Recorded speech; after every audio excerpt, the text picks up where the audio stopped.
राधा बरीबर सरकार की। जोर से बोले राधे राधे। थोड़ा जोर से बोला करो, लगा के बल बल। राधे राधे। और जोर से, और जोर से। क्या बात है, लग रहा इधर वाले की आवाज आती है, इधर वाले तो सो रहे हैं। हाँ, परमात्मा कहते हैं स्वर्ण में मेरा आकार है, मेरा स्वरूप स्वर्ण का है, तो क्या भगवान में कलयुग वास करते हैं? कहा नहीं। फिर कौन से सोने में कलयुग वास करते हैं? कहा उस सोने में कलयुग का वास होता है जो सोना दूसरे से छीन के लाया गया हो, या दूसरे से चुरा लिया गया हो, या सोना जो मिल गया हो, उस सोने में कलिकाल का वास होता है।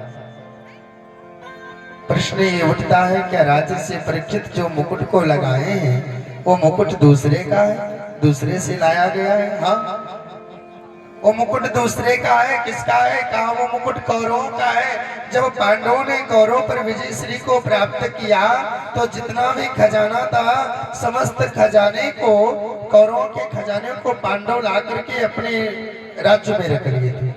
उसी में कौरवों का मुकुट था, जो उस मुकुट को लगा करके राजर्षि परीक्षित गए थे महाराज। क्या हुआ? कलयुग मस्तिष्क में प्रवेश कर गया, बुद्धि को विकृत बना दिया, बुद्धि को घुमा दिया।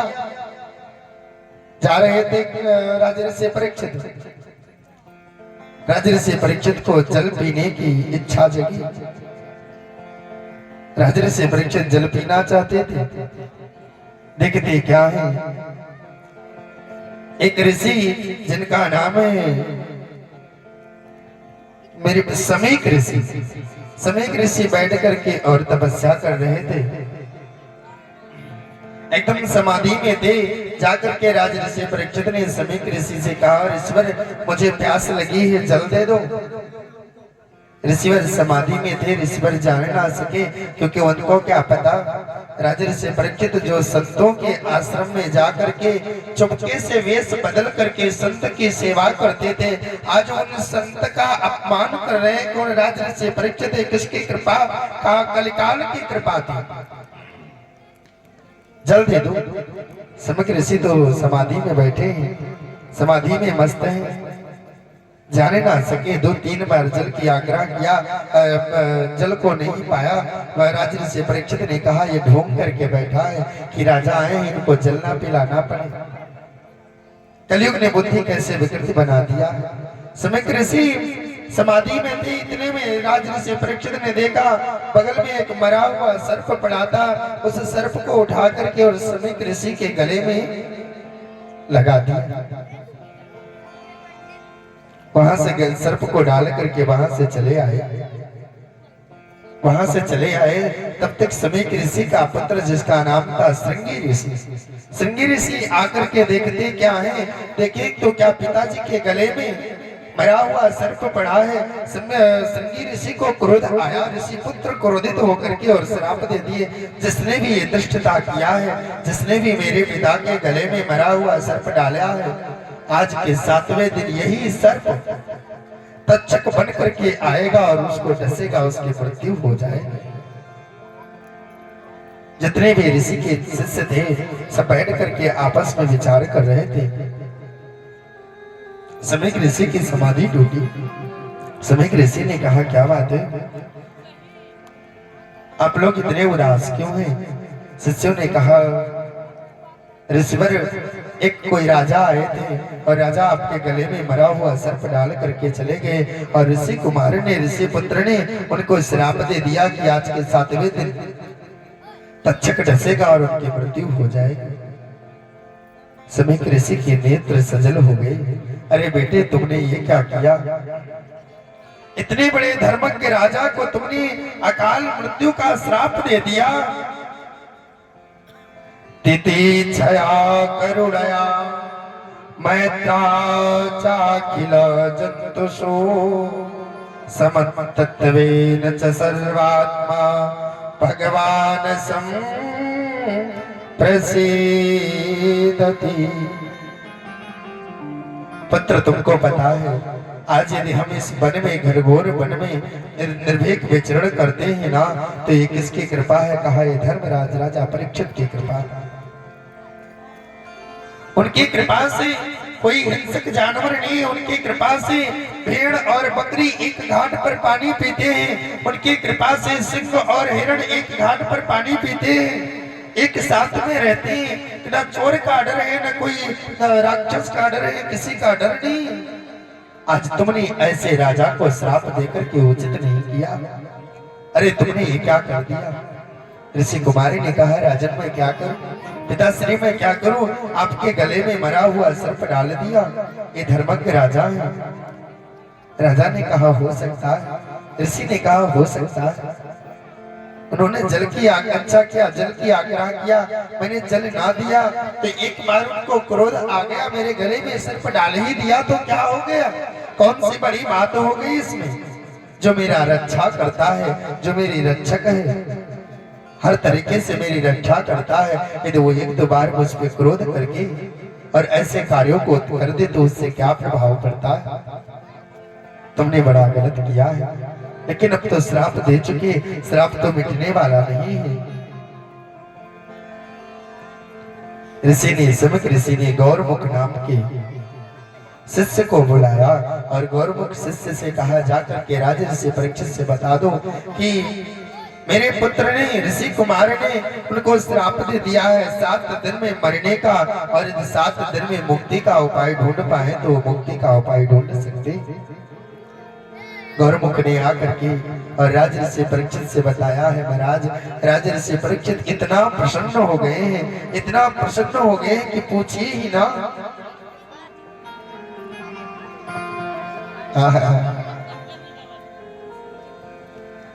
राज ऋषि परीक्षित प्रसन्न है, मेरे प्यारे मंत्रियों को बुलाया और मंत्रियों को बुला करके मंत्री को सूचना दी, हमारे ज्येष्ठ पुत्र जन्मेजय को राजगद्दी पर बैठाने की व्यवस्था करिए, तैयारी करिए। सारी तैयारियां आनंद फानंद में हो रही है महाराज। रानी ने देखा हस्तिनापुर सज रहा है, इंद्रप्रस्थ दोनों नगरियां आज सज क्यों रही हैं? क्या बात है राजन? राजन आप आज इतना प्रसन्न क्यों है, क्यों इतना खुश है? राजा ऋषि परीक्षित ने बताया, देवी आज खुशी का दिन है। वो कौन सा दिन है खुशी का राजन? आज मेरा ज्येष्ठ पुत्र जन्मेजय राजगद्दी को प्राप्त करेगा। वो तो ठीक है, लेकिन फिर भी इसमें इतनी खुशी, खुश होने की कौन सी बात है? कहा, देवी आज मुझे दुनिया का वो एक आश्चर्य का पता चला, जो दुनिया का सबसे बड़ा आश्चर्य है उसका मुझे पता चला। वो कौन सा आश्चर्य है राजन? कहा, देवी इस शरीर का एक भी पल का भरोसा नहीं है, कौन सी सांस आए दोबारा सांस में ले पाऊं या न ले पाऊं, इसकी कोई गारंटी नहीं है। लेकिन देवी आज मुझे उस आश्चर्य का पता चला। देवी आज मैं दावे से कह सकता हूँ, आज मैं एकदम गारंटी से कह सकता हूँ कि 7 दिन के अंदर मुझे कोई मार नहीं सकता। क्यों ना नारायण ही स्वयं न उतर करके आ जाए, फिर भी मुझे मार नहीं सकते। देवी रानी 7 दिन के बाद आज के 7वें दिन मुझे कोई बचा नहीं सकता है। नारायण आ जाए वो भी नहीं बचा सकते हैं, और इन 7 दिन के अंतराल में 7 दिन के पहले मुझे कोई मार नहीं सकता है। दुनिया का सबसे बड़ा आश्चर्य है। जब बताओ इस शरीर का कोई भरोसा है? एक भी पल का भरोसा है नहीं है भाई। कब आए? अभी बैठ करके आपको मैं कथा सुना रहा हूँ। 10 बजने वाले मैं आपको कथा सुना रहा हूँ। 10 बज करके 5 मिनट पे मैं सुना पाऊंगा नहीं सुना पाऊंगा, इसकी कोई गारंटी का नहीं। पता नहीं बैठे बैठे इसी तरह हो जाए, कोई है गारंटी का नहीं, क्योंकि इस शरीर का एक भी पल का भरोसा नहीं महाराज। लेकिन राज ऋषि परीक्षित कहते हैं, देवी आज मुझे ये विश्वास है, क्योंकि ऋषि का श्राप कभी अमिथ्या नहीं हो सकता। जो ऋषि ने श्राप दिया है वो पूरा होगा सो होगा, कैसे भी हो। आनंद फानंद में तैयारी किया है, हस्तिनापुर सज रहा है, इंद्रप्रस्थ दोनों नगरियां आज एकदम दुल्हन के तरीके से सज रही हैं। राजर्षि परीक्षित ने आनंद फानंद अपने ज्येष्ठ पुत्र जन्मेजय को राजगद्दी दिया है और राजगद्दी पर बैठा करके इसके बाद में राजर्षि परीक्षित ने राज्याभिषेक किया। करने के तुरंत बाद राजर्षि परीक्षित ने अपने ग्रह का त्याग कर दिया है।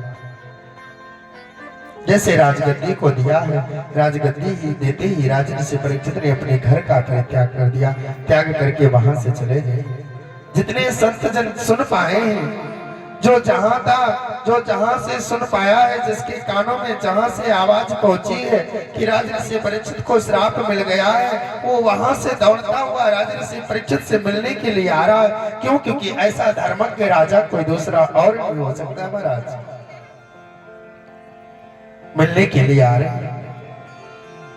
बैठ करके सब विचार कर रहे हैं। उन संतों की मंडली में अत्रि, वशिष्ठ, कर्ण, दुर्वासा, भृगु, अंगिरा, कश्यप, वामदेव, वशिष्ठ, नारद, पराशर, व्यास, यहाँ तक आचार्य श्री सुखदेव जी महाराज के पूज्य पिता महर्षि वेदव्यास जी महाराज भी बैठे हैं। उनके पिता पराशर जी महाराज भी वहां पर बैठे हैं।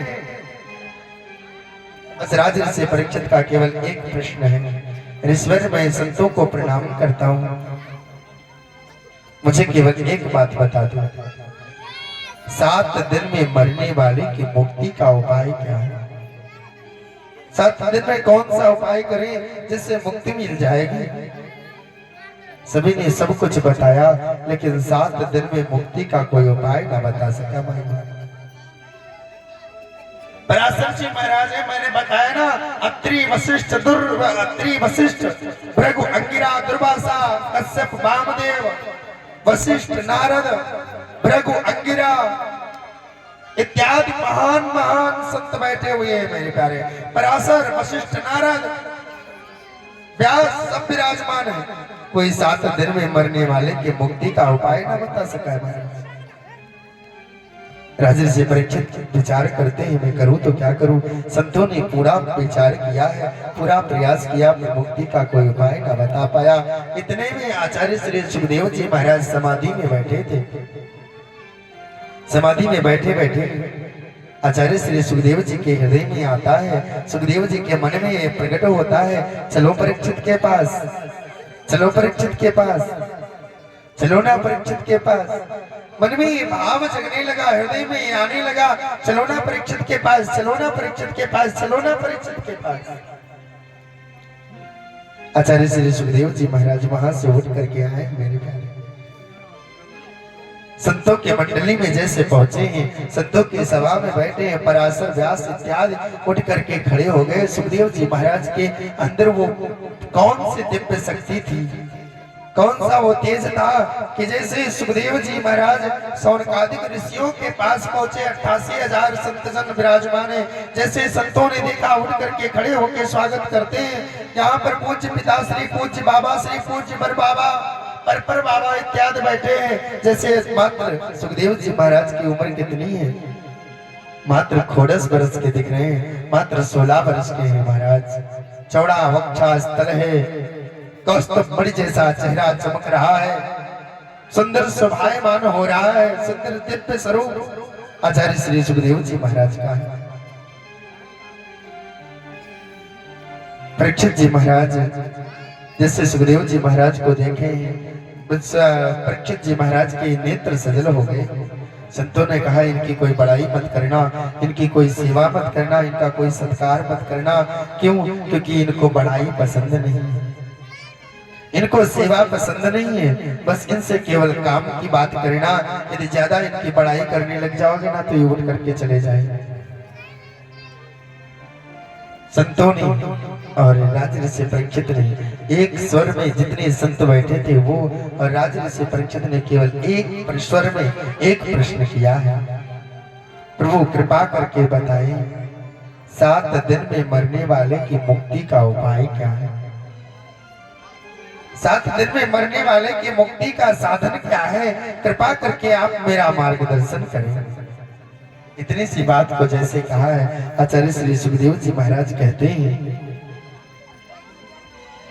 सुखदेव जी महाराज ने कहा बस इतनी सी बात है। हाँ, 7 दिन में मरने वाले की मुक्ति का उपाय है केवल भागवत जी। भागवत जी सुन लो और भागवत के द्वारा ही तुम्हें मुक्ति मिल जाएगी मेरे भाई। तत्रा भवत भगवान व्यास पुत्रो यदृक्षया गामट मनो नपेक्षा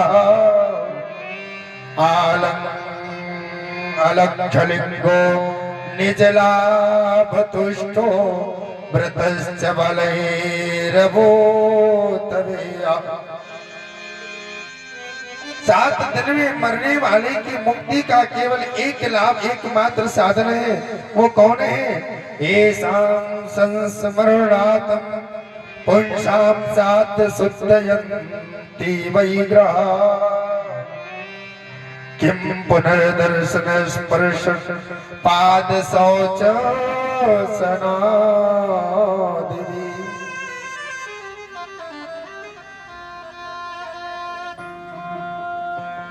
राजा ऋषि परीक्षित ने आचार्य श्री सुखदेव जी महाराज का पूजन किया। संतों ने इशारा किया, ज्यादा प्रशंसा नहीं, काम की बात करो। आहा, प्रश्न किया है, अतः प्रयच्छामि संसिद्धिं योगिनां परमं गुरु। हे योगियों में आदिश्वर, हे योगियों की मैं परम गुरु। अतः प्रयच्छामि संसिद्धि योगी नाम परमं गुरु पुरुषेहं यत् कार्यं प्रियमाणस्य सर्वदा। हे प्रभु, आप कृपा करिए और कृपा करके बताइए 7 दिन में मरने वाले की मुक्ति का उपाय क्या है?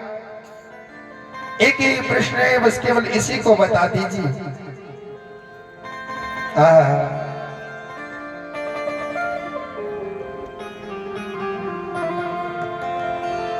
बड़ा सुंदर भाव है। कहते हैं जल्दी मरने वाले तो परीक्षित एक ही काम करना चाहिए, क्या?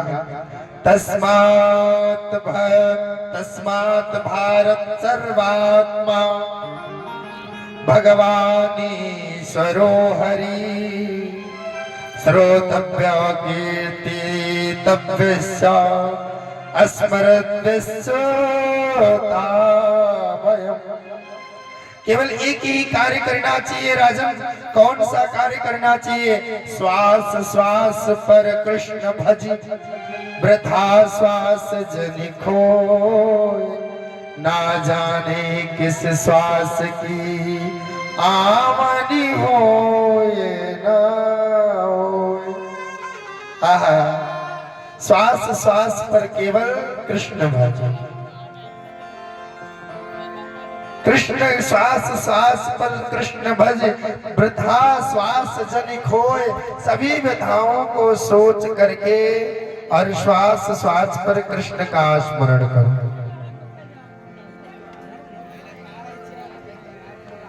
मेरे प्यारे, ना जाने किस श्वास की आवनी होए न होए। पता नहीं किस श्वास जो एक बार चली गई ना, वो दोबारा आती भी है या नहीं आती है, इसका कोई गारंटी कार्य नहीं है मेरे प्यारे।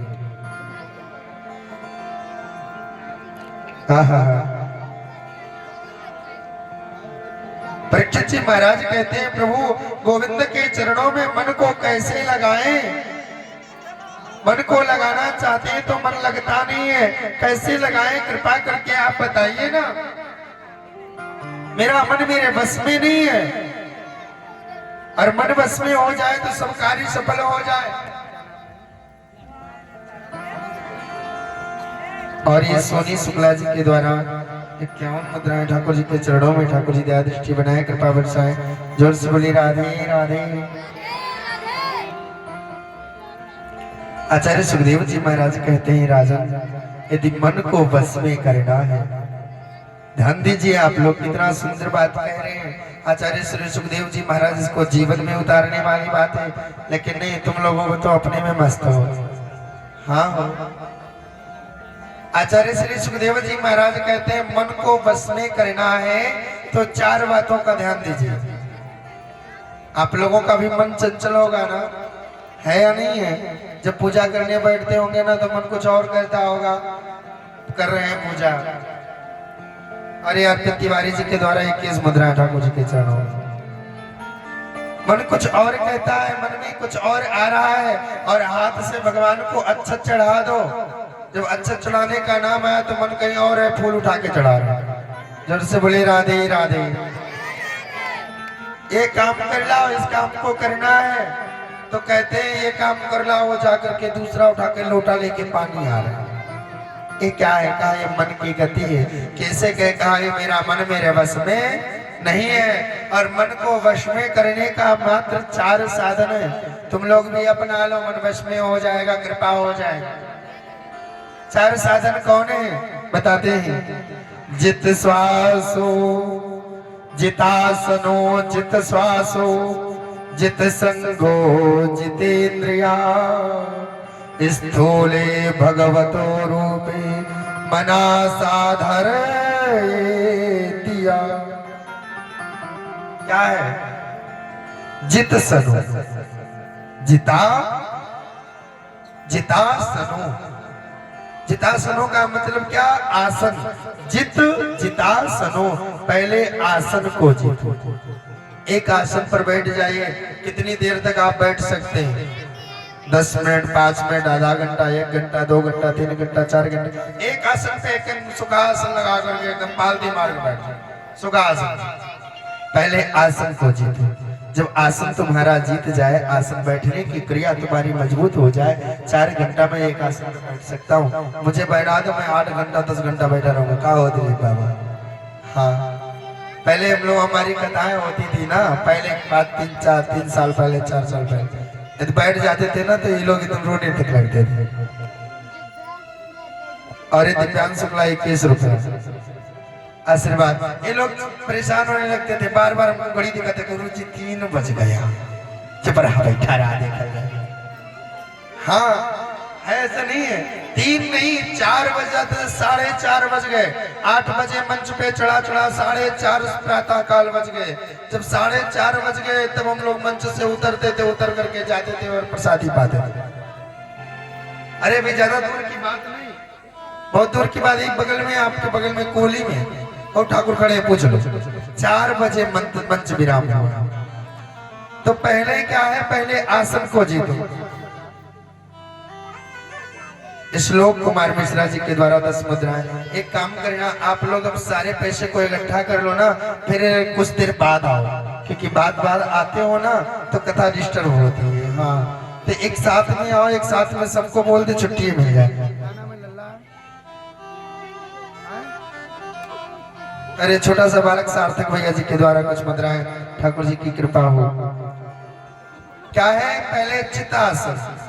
अब आप लोग रुके रहिएगा, बाद में दीजिएगा पैसा। पहले क्या है? कहा चितासन। पहले आसन को जीतो। फिर क्या है? कहा चित श्वासो। दूसरे में क्या जीतना है? श्वास को जीतना।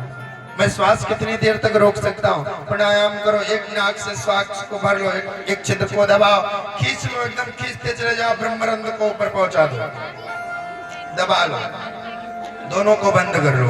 अब रोक करके सांस एकदम बैठे रहो, एकदम चेहरा तुम्हारा लाल हो जाएगा, एकदम रोक करके बैठे रहो, बैठे रहो। देखो कितनी देर तक आप बैठ पा रहे हैं, कितना समय व्यतीत कर पा रहे हैं, बैठ पा रहे हैं आप एकदम सीधे बैठ करके सुखासन। रोकने के बाद में जब वो सांस ना रुक पाए तो जिस छिद्र से खींचा है उसी छिद्र को, अब दूसरे जिस छिद्र को खींचा है उसको बंद कर लेंगे। जो बंद था उससे धीरे धीरे करके श्वास को छोड़ने लग जाएंगे। अब धीरे धीरे प्रक्रिया करते रहिए, करते समय आएगा ना कि 2-2 मिनट 3-3 मिनट तक तुम सांस रोके रह जाओगे। क्या हुआ? श्वास जीत गए। जितासन, जित श्वास हो। और जब श्वास जीत जाएगी, पहले जब आसन जीत जाएगा ना तो ऑटोमेटिक श्वास जीत लोगे, और श्वास जीतने के बाद में जितेंद्रिया। फिर क्या जीतोगे? इंद्रियों को। जो ये 5 इंद्रियां हैं हमारी, इनको हम अपने कंट्रोल में कर लेंगे। और इनको जब जीत लिया, जब इंद्रियों, श्वास जीत गई, आसन जीत गया, तो इंद्रिय ऑटोमेटिक से जीत जाएंगी। और इसके बाद में, इंद्रियों को जीतने के बाद में जब इंद्रियां जीत गई तो चौथा आता है मन। धारयत धिया। मन, चौथी बात में मन को आप जीत लेंगे, और जब मन को जीत लेंगे बस संसार से वैराग्य हो जाएगा।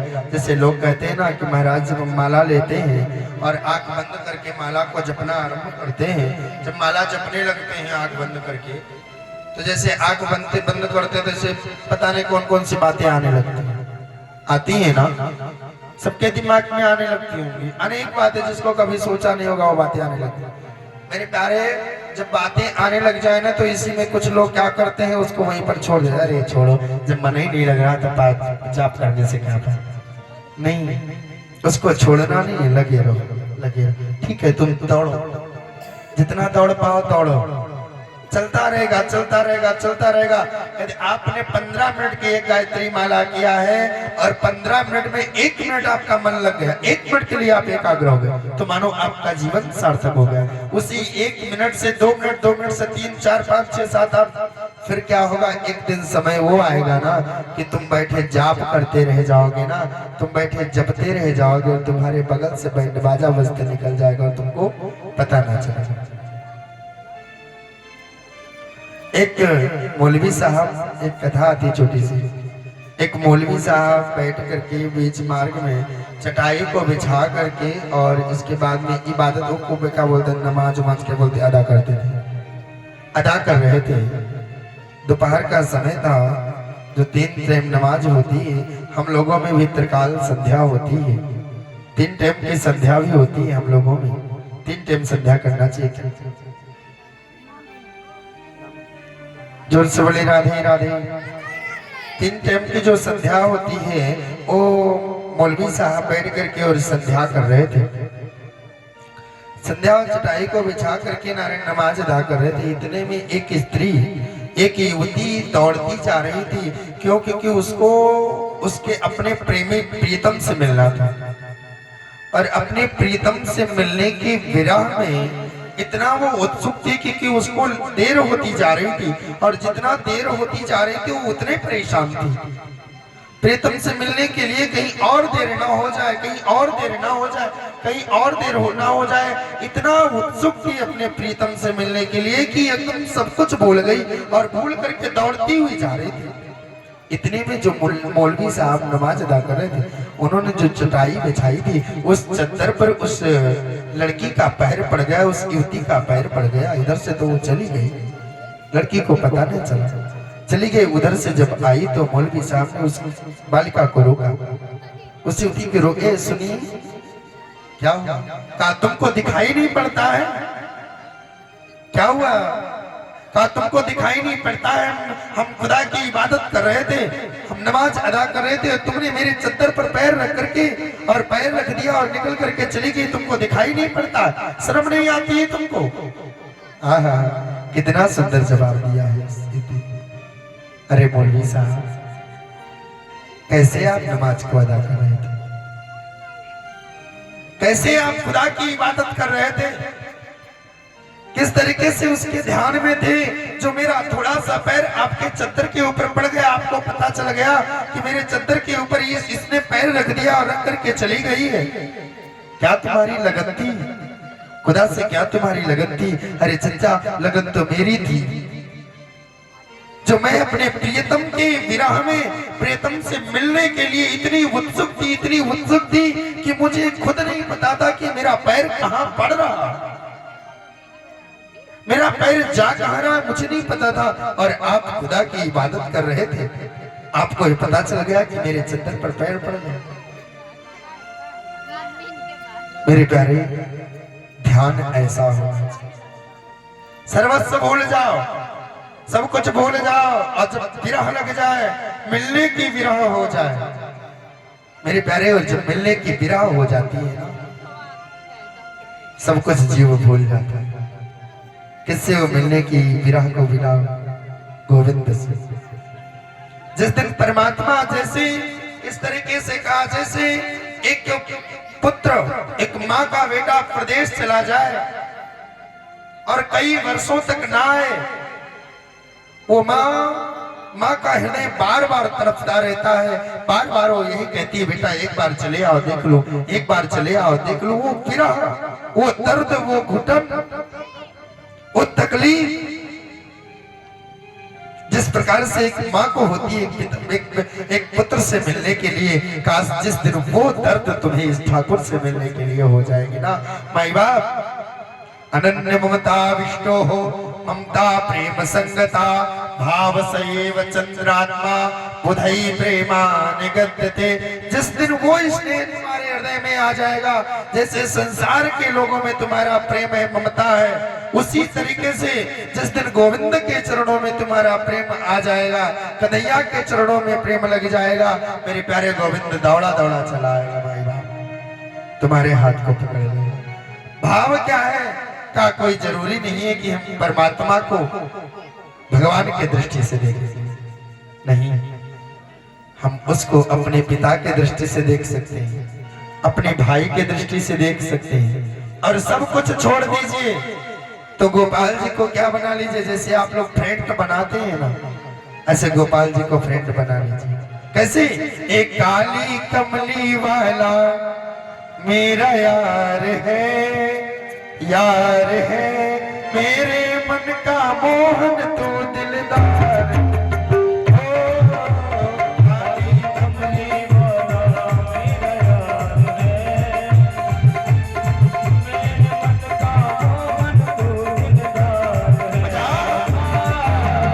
काली कमली वाला मेरा यार है अच्छा एक चीज बताओ, मैंने तो कह दिया काली कमली वाला मेरा यार है, लेकिन कितने लोग गोपाल जी को अपना यार यानी अपना दोस्त बनाए हैं, जो भी कन्हैया को अपना मित्र बनाते हैं मानते हैं, जरा हाथ उठाओ। कन्हैया को अपने मित्र बनाने के लिए क्या बात है मेरे ठाकुर जी के पागलों, और कैसे बजाते हुए काली कमली वाला मेरा यार है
दर्शन का प्यासा, पागल प्रीत की एक ही आशा, दर्द दिल दर्शन का प्यासा, दर्द दिल दर्शन का प्यासा, दर्द दिल दर्शन का प्यासा।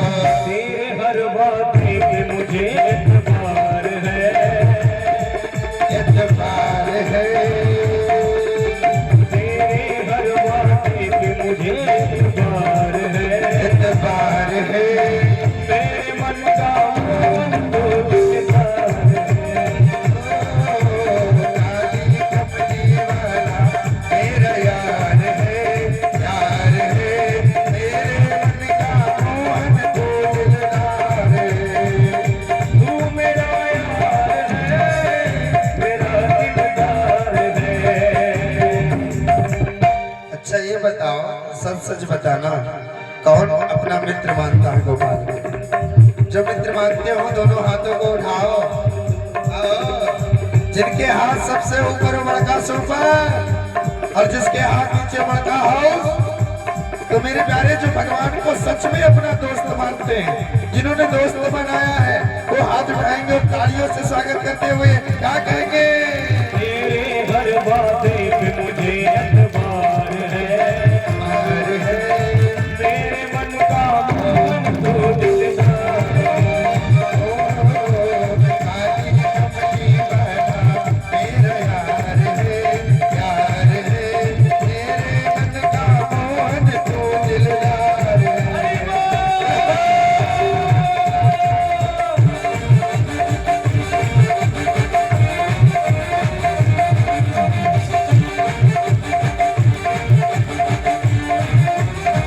जय हो।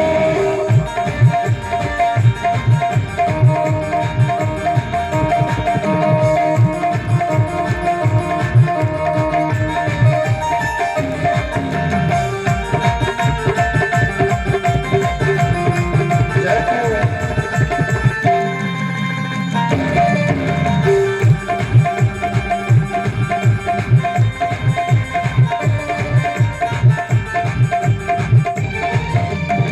तुझको अपना मान लिया है, ये जीवन तेरे नाम किया है, ये जीवन तेरे नाम किया है, ये जीवन तेरे नाम। हे गोपाल, मैंने तुझको अपना बना लिया है।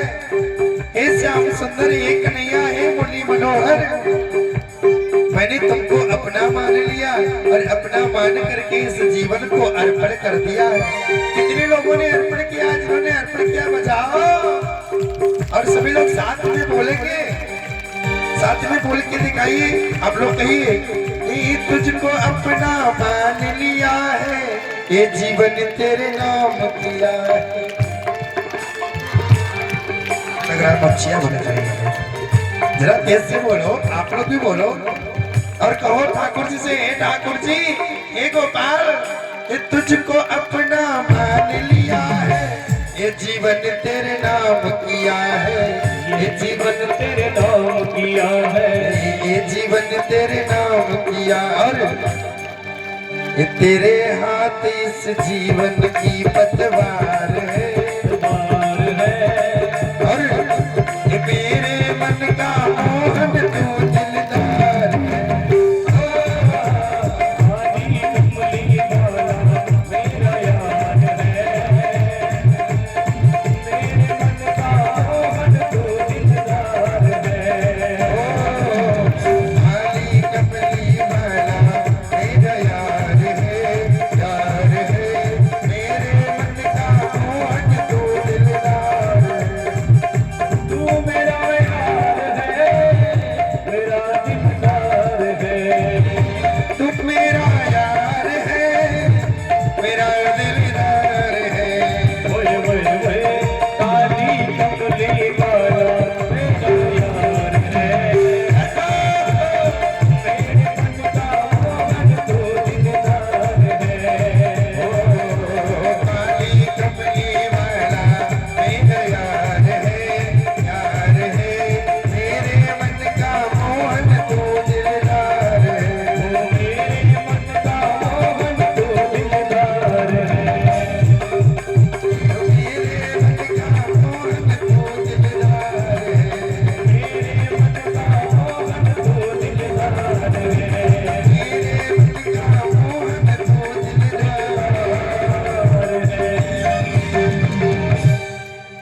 सांवरे सरकार की, कृष्ण कन्हैया लाल की।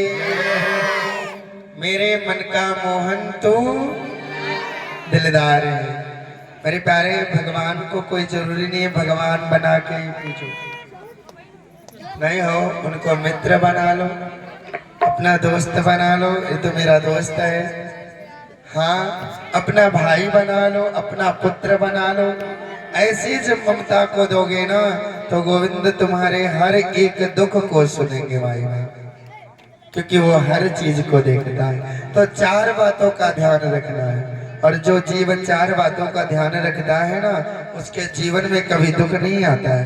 एक भागवत जी में कथा आती है मदालसा की। मदालसा नाम की स्त्री थी। मदालसा ने अपने समस्त पुत्रों को सन्यासी बना दिया। एक लास्ट पुत्र बचा तो मदालसा के पति ने कहा कम से कम एक तो छोड़ दो जो राजभार को संभाले। मदालसा ने कहा आपने कहा ठीक है, एक को मैं नहीं ज्ञान देती हूँ। एक को छोड़ दिया, फिर छोड़ करके बन जाने लगे। तो उस पुत्र ने कहा माँ आपने सभी भाइयों को तो सन्यासी बना दिया, अकेला मुझे राज्यभार के लिए छोड़ दिया, मैं कैसे संभालूंगा। मदालसा ने कहा बेटा मैंने तुम्हारे हाथ में एक तावीज बना के पहना दिया,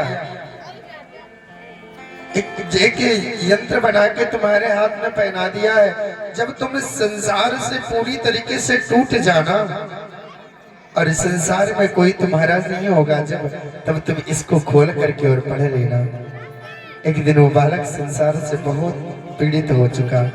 उसने क्या किया, उस बालक ने उस ताबीज को खोला और ताबीज को खोल करके उसको पढ़ा है महाराज। उसमें 2 मंत्र लिखे थे।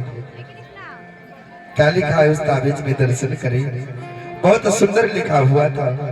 संग सर्वात्मा त्यज्यः साचेतयुक्तं न शक्यते, ससिद्धभाषा कर्तव्यः संत संगो हि वेकजम्। कामः सर्वात्मानां हेयो हार्तुं चेत् शक्यते न सः, मुमुक्षां प्रति तत्कार्यं सेवं तस्या विवेकजम्। बेटा संग को हमेशा त्यागने का प्रयास करो। संग सर्वात्मा त्यज्यतः, सदैव संग को त्यागने का प्रयास करो। कभी बुरे का संग ना करो। सदैव बुरे आदमी का संग करोगे बताएगा। ओंकार जी के द्वारा पता नहीं कितने रुपए, जोर से बड़ी राधे राधे। यदि बुरे संग को करोगे तो तुम्हारी प्रवृत्ति बुरी हो जाएगी। संग करना है तो किसका करो, का विद्वान का संग करो, किसी ज्ञानी का संग करो, अमलात्मा का संग करो। यदि ज्ञानियों का संग करोगे, विद्वान का संग करोगे तो तुम्हें एक न एक दिन वो कनेक्शन जोड़ देगा। कैसे? एक छोटा सा उदाहरण है, पुनः कथा पे प्रवेश पाऊंगा। अभी आपको मिलना है आदरणीय पूज्यपाद श्री योगी आदित्यनाथ जी से, महाराज जी से आपको मिलना है। तो यदि आप महाराज जी से मिलना चाहते हैं तो क्या आप यहाँ से पहने पैंट और शर्ट और पैंट पहन करके डायरेक्ट चले जाएंगे, उनसे मिल लेंगे? बताओ मिल पाओगे या नहीं? सही बोलना। और ये दिनेश अवस्थी जी के द्वारा 51 मुद्राएं ठाकुर जी के चरणों में, और ये शिवा सिंह जो कोहली से आए हैं इनके द्वारा बहुत बहुत 51 पे और बहुत बहुत साधुवाद आशीर्वाद। जैसे अभी आपको उनको भी छोड़ दो, आपको भी जाना है एसडीएम साहब से मिलना है, उनको भी छोड़ दो, थाना इंचार्ज से ये सच्चों से मिलना है। आप उनसे मिलना जाना होगा तो क्या आप ऑन स्पॉट चले जाओगे? चले जा सकते हो? नहीं जा पाओगे, क्योंकि जब तक कोई दूसरा साक्षी नहीं होगा तब तक तुम वहां तक जाने वाले ही नहीं हो, क्योंकि तुमको कोई दूसरा लेकर के जाएगा। साहब इनसे मिल लीजिए, ये आए हैं थोड़ा हमारे क्लोज, तब मिल पाओगे। सही है नहीं सही? ऑन स्पॉट तो नहीं ना मिल सकती। तो मेरे प्यारे, जो दुनिया का मालिक है, जो जगत का मालिक है, यदि उससे मिलना होगा तो क्या तुम ऑन स्पॉट ऐसे मिल सकते हो जा करके उससे? नहीं मिल सकते। कितना भी तुम क्यों ना पूजा पाठ करो, ओम जय अम्बे गौरी मैया जय श्यामा गौरी, हाँ कितना भी कर लो नहीं हो सकता। भाव बनेगा, कृपा आएगा, कृपा प्राप्त होगी, लेकिन यदि उससे मिलना होगा ना तो किसी तीसरे का सहारा लेना पड़ेगा। किसका सहारा कहा? किसी विद्वान का सहारा लेना पड़ेगा या किसी संत का सहारा लेना पड़ेगा।